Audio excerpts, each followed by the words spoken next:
The Kofun period was a time of great expansion for the Yamato state. Yamato became a rising power in the region, mostly attributed to the massive rise of agricultural production at this time. The growing influence of the Yamato court brought about increasing unification.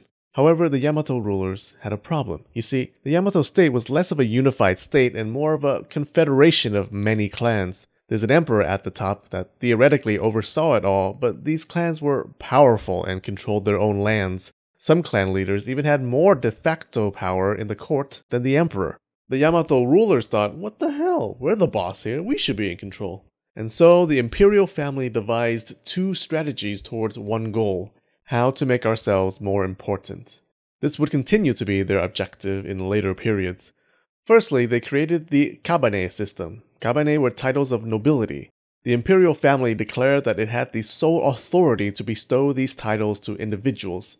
There was a grab bag of titles that I don't know the names of, but the top two were Omi and Muraji.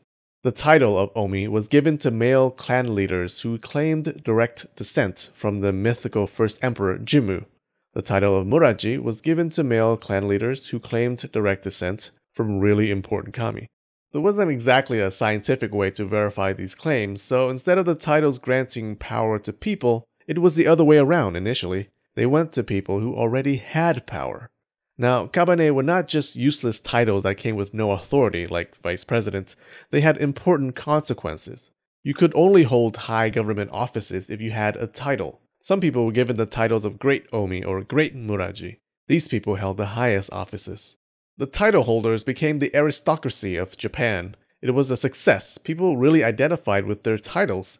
It became like a club. Omi hung out with Omi. Muraji went to, plays with Muraji.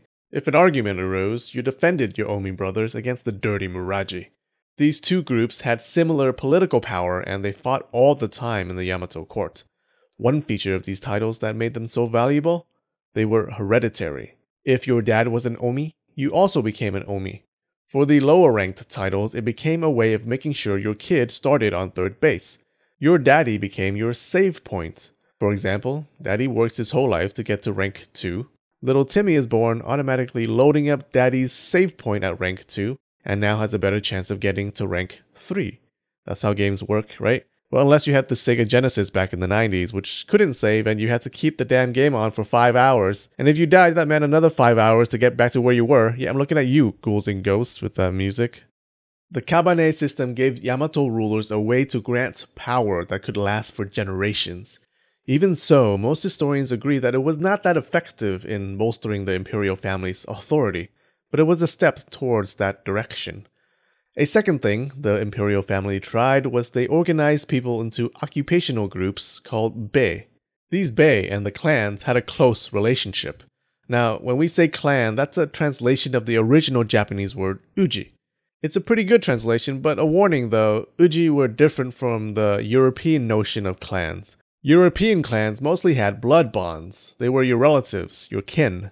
An uji was much bigger than a European clan, and the bonds between members of an uji were broader.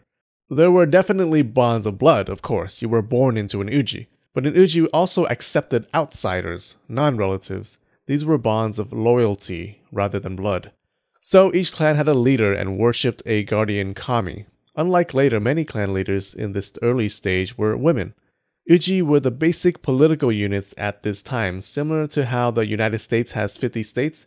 The Yamato state had a bunch of clans, except these clans annoyingly dominated the central government. The imperial family organized people into these groups called bei. A bei was like a clan, but a clan that specialized in one occupation. For example, if you wanted to order some HANIWA, you would go to a bei that worked with clay. You had bei for farming, fishing, military service, all kinds of occupations, but mostly farming. Like regular clans, the bei had a hereditary component. You were born into a bei. Want to play the violin instead of being a farmer? Sorry, that's your life now, you deadbeat. You can think of bei as hereditary corporations or hereditary guilds. Bei members were originally skilled immigrants who came over from the Korean peninsula, but eventually included locals as well. The imperial family assigned each bei to a clan. Some clans oversaw multiple bei.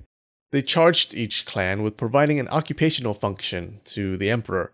For example, the Mononobe clan was responsible for maintaining weapons for the imperial family, which meant they oversaw a bei that maintained weapons.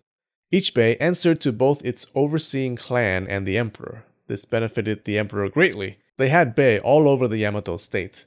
Not only do they extract resources and goods, bypassing local rulers, they also served as the emperor's eyes and ears in faraway places.